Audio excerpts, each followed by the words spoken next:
comic book fans, welcome back to Comic Book Corner, and it's me, Spider Slayer, saying what's up, guys. Getting ready to do another comic book review, and what can I say? This is my favorite time of the month because none other, it is the Walking Dead time. That's right, guys, it is time for The Walking Dead issue 95, A Larger World, Part 3. I was so curious on who this guy was on the cover, and all I can say right now is that, man, I wish Rick kind of chose his actions differently. You'll see as I go through the issue, even though he was defending himself, I felt like he didn't have to do what he had to do, if that makes any sense. But in this issue, it truly stands true to the title, A Larger World. There's just, it opens up your eyes in this issue about how much more character development and plot lines that can happen with this whole thing. So it's absolutely outstanding, because it kind of like, as a reader, it opens your eyes too, because for the past so many months we've been seeing the same community over and over, the same people over and over again, and you kind of get a little stagnant of it. And now it's kind of like, as the reader, you see everything fresh again, you know, new characters, new area. It's like, oh wow, so it's like you're exploring all over again. So it's cool how it has that effect on you. I thought it was pretty awesome. Just to show you a picture here real quick of the inside cover. We have Rick in the group just outside the Hilltop. This is the new area that they're looking to be in network with. You know, like the group is interested in farming, and the other group, Jesus's group, is possibly interested in ammo because they actually don't have any weapons. But this is what it looks like. You can see the outer walls are very, very high. You can see there's a water tower there. It looks like a giant community. It kind of puts to shame where Rick and the gang have been living for the past few months. So yeah, very, very cool. So jumping right into it, obviously our book is done by Robert Kirkman, and the art is done by Charlie Adlard, and the gray tones and the cover colors is done by Cliff Rathburn. But in our last issue, we see Jesus, Rick, Carl, Glenn, Michonne. They all take a road trip to this hilltop, and basically Rick has a hard time trusting Jesus in the last issue, and what we come across is that at the end of the last issue, Jesus could have killed Rick at any time because he broke out of his restraints, and he wanted to prove to Rick that he could be trustworthy because he could have killed him at any time. So basically, when we come to the first page right here, we can see that there is the hilltop, and Rick is just like, okay, you know, now what? And Rick is just in such reserve still. He's like, so I should just take my people up there? You know, should I just go up there and just trust you? And we're completely outnumbered, and you guys are going to kill us. And, you know, Jesus is just saying, you know, Rick, what else do I have to do? I basically could have killed you overnight while you were sleeping. And it was a big deal, you know. And he's just like, you're just going to have to trust me. And Rick comes up with this crazy scenario about having Michonne at his side, and we'll meet the boss, and yada, yada, yada. And Jesus is like, well, you know, Rick, I have to, you know, I have to be able to trust you too. You're just not going to go in there and kill my boss. So Carl sits in here, and he comes across and he goes, Dad, you know, he's like, trust me, Dad. He's like, he's not one of the bad guys. And Rick is like, well, it's not him that I'm worried about. It's his people are not bad either. So Rick is worried about the other people. And that was one of my concerns in my last review, basically just saying, it looks like Jesus is a pretty good guy, but I think that you're not sure about the people on the inside because there's so many people, obviously. So after thinking about it, Rick is just like, okay, well, let's just go inside. So they start walking, and they're going down the hill, and um, you know, Rick is just like, Michonne, you on it? And as they're walking towards the hilltop, here goes Michonne, slicing and dicing. It's like a walk in the park.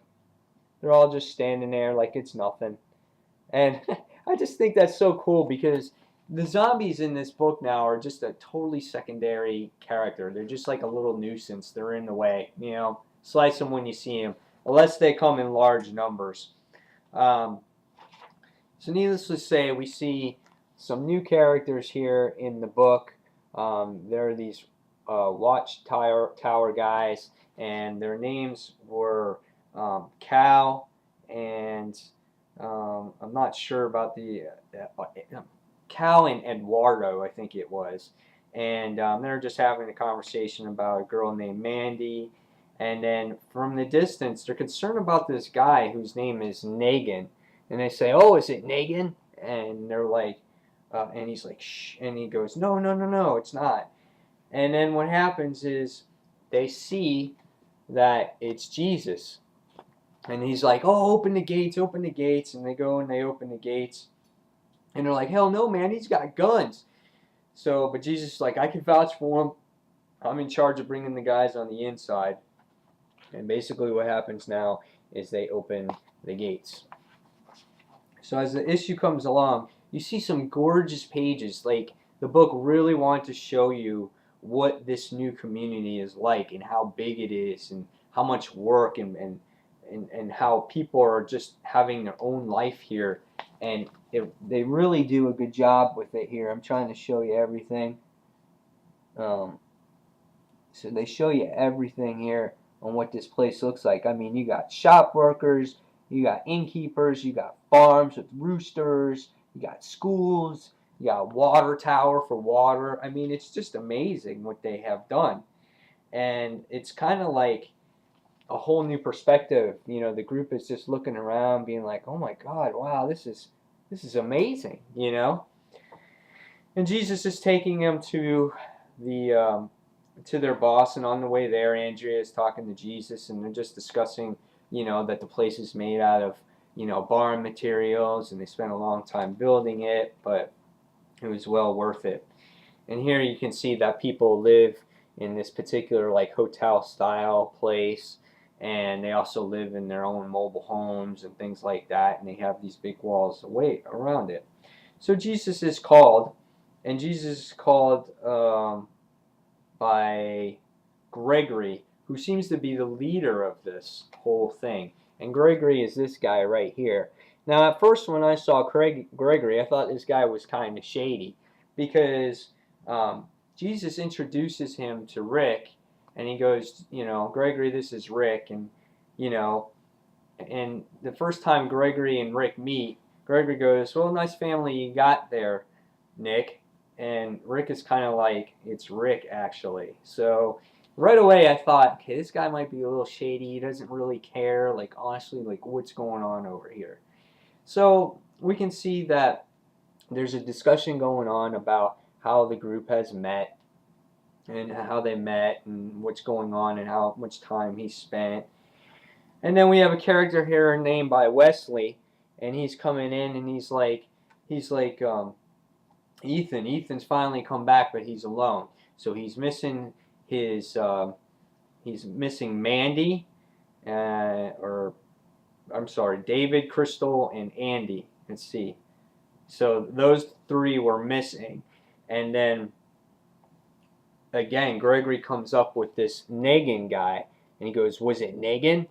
And there's just this big disputes going on, and and he's saying that we're not meeting our bargain, and he's got a message for you, and he's just like, "What message?" And all of a sudden we see Ethan here, and he just goes and he stabs Gregory. I mean, he just stabs him right in the gut. It's like, ah, you know, it's like crazy right there.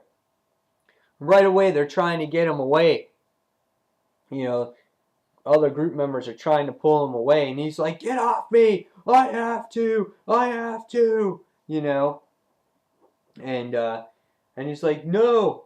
He's like, "He has to die or die. Crystal dies." And you can see now Rick is like right on top of the guy. So here's Rick getting involved because he's a police officer. He's used to being charged, and all of a sudden now it's like they're pulling Gregory to safety, and these two are just, you know, rumbling around on the ground, and this Ethan guy is still, you know, going, "Let go, I don't want to hurt you." Now he's saying, "I don't want to hurt you." This is a key thing right here. And he won't get off. I mean, he's just holding a knife to him, and he's just going, "Someone grab him." He's like, "What the fuck are you doing?" Like, no one is helping Rick out. And you can see in a picture in a long shot here that they're just all standing in a circle watching, and they're like, he's like, "Stay back. Anyone who tries to stop me is killing Crystal."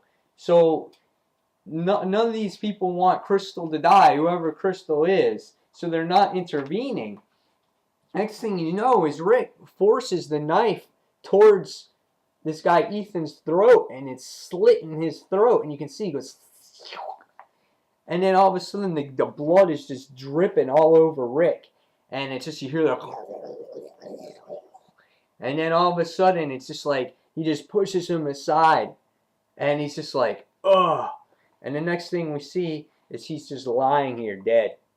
Next panel, dead. And he's just looking down. And here comes the rest of the group, just a little bit too late, you know, don't know what's going on really, and, you know, trying to help them. And now they're trying to get Gregory all fixed up. And what happens now is you know, they're trying to slow the bleeding and apply the pressure. And we can see Jesus, Andrea, and Michonne are in just, you know, they're just lost. And Carl is just like, "Dad?" And the next thing he's like, "I'm fine." And Ethan here just lies dead. And everyone is just staring at Rick. I mean, just staring at Rick and seeing the dead body, and Rick looking over the dead body here. And the next thing we see is Rick is kind of just like all pissed off, and he's just like, "What?" And then that's how the issue ends. So, with that being said,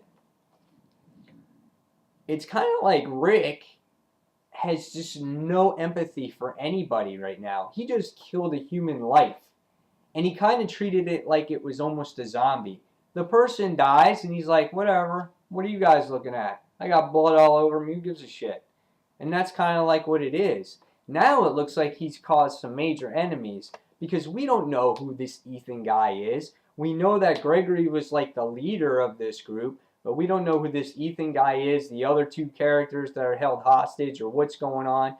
We don't know if it was like a test. We don't know if this Ethan guy was the son of Gregory and he just killed his son. You know, I mean, you don't know what's going on. So there's a lot of things up in the air, and I cannot wait to see what happens with this storyline. I thought it was excellent. Again, it just opens up a whole new can of worms. And Rick, man, I just don't know. I think he's starting to get too, just doesn't care anymore. You know, kind of like almost like Shane was in the TV series.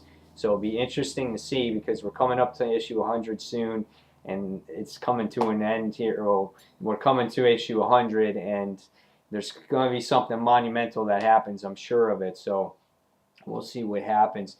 Overall, I give the book, you know, obviously a 5 out of 5. I always love these books.